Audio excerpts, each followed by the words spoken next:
Found the perfect vintage piece, but someone else beat you to the checkout. So the key to winning Vinted Buy It Now race is having your payment method saved and ready to go. And today I'm showing you the 60-second setup to securely add your debit or credit card to your Vinted profile. So open your app or a website and tap on the profile.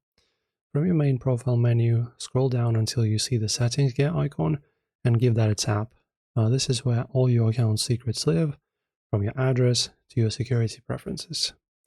And inside settings, look for the payments tab.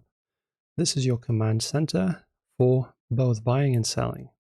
You'll see two main options here: adding a card for purchases and adding a bank account for payouts. Since the mission here is to shop, tap on a card. Now, Vinted supports most major providers, including Visa, MasterCard, and even some other banks.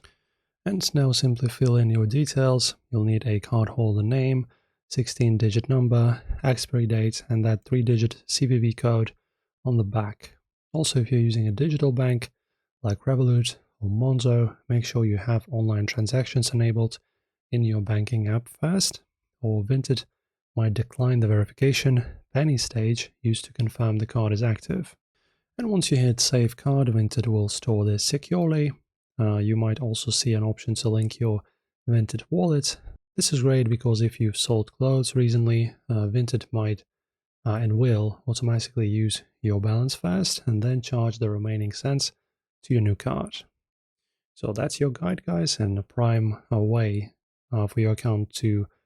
So that's it. If this vintage shopping guide helped you out and helped you get ready for the next haul, hit the subscribe button, the notification bell, and a like.